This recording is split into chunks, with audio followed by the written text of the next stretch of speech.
సమర్థ సద్గురు సాయినాథ్ మహారాజ్ కీ జై.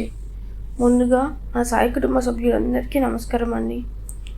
నా సాయినాథుని దయ వల్ల మీ అందరి జీవితాల్లో సుఖం, శాంతి, సమృద్ధి ఉండాలని కోరుకుంటూ ఈ వీడియోని ప్రారంభిస్తున్నానండి. బిడ్డ, ఈ వీడియోని నిర్లక్ష్యం చేయకండి. ఇప్పుడు మీరు వినబోయే మాటలు మీ జీవితాన్ని లోతుగా ఆలోచించేటట్లు చేస్తాయి. ఇది జ్యోతిష్యం కాదు, ఇది భయం చూపించే మాటలు కాదు, ఇది సాయిబాబా గారి దైవ సందేశం. బిడ్డ, మన జీవితంలో ఎదురయ్యే ప్రతి సంఘటన యాదృచ్ఛికం కాదు. విద్యా సమస్యలు, ఉద్యోగ ఇబ్బందులు, వ్యాపార నష్టాలు, ప్రేమలో మోసాలు, భార్యాభర్తల గొడవలు, అప్పులు, ఆస్తి తగాదాలు, ఇవన్నీ ఎందుకు జరుగుతున్నాయి? బాబాగారు అంటున్నారు, ఇవన్నీ కర్మఫలాలు బిడ్డ.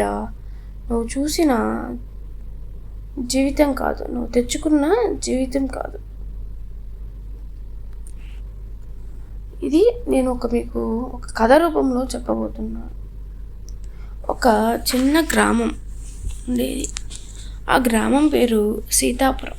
అక్కడ ఒక దేవి ఆలయం ఉంటుంది. ఆ ఆలయంలో కిరణ్ శాస్త్రి అనే పూజారి ఉండేవాడు.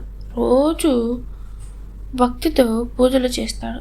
ఎవరి దగ్గర డబ్బు తీసుకోడు. ఆలయంలోనే జీవితం గడుపుతాడు.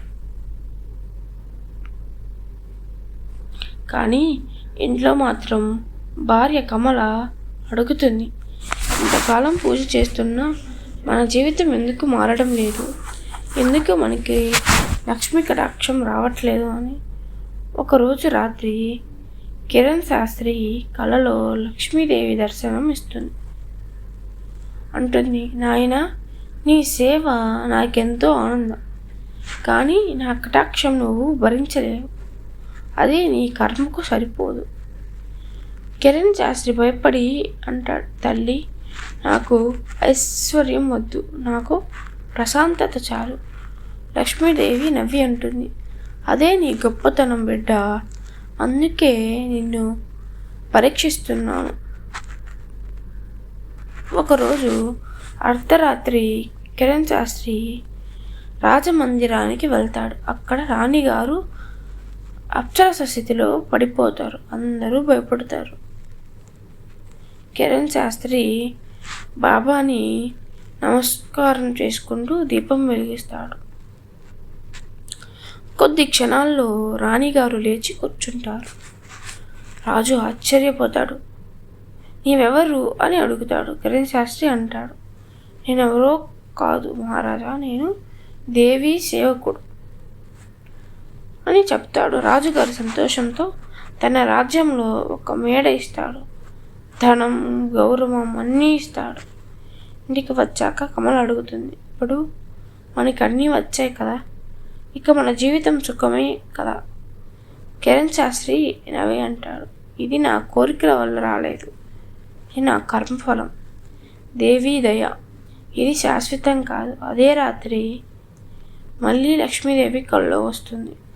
నాయన, ఇప్పుడు నీకు నచ్చింది చాలు, ఇక నీ నిజమైన సంపద నీ భక్తి అని చెప్పి వెళ్ళిపోతుంది. బిడ్డ, ఈ కథ ద్వారా బాబా చెప్తుంది ఏంటో తెలుసా? ధనం వస్తుంది, పోతుంది, గౌరవం వస్తుంది, తగ్గుతుంది, కానీ భక్తి మాత్రం పోకూడదు. బాబా అంటున్నారు, నువ్వు దేవుణ్ణి కోరుకోవద్దు, దేవుడితో ఉండాలని కోరుకో. మనకి ఏదైనా రాకపోతే మనమే బాధపడతాం కదా. నేను పూజ చేస్తున్నాను, నాకు ఎందుకు రావడం లేదు అని.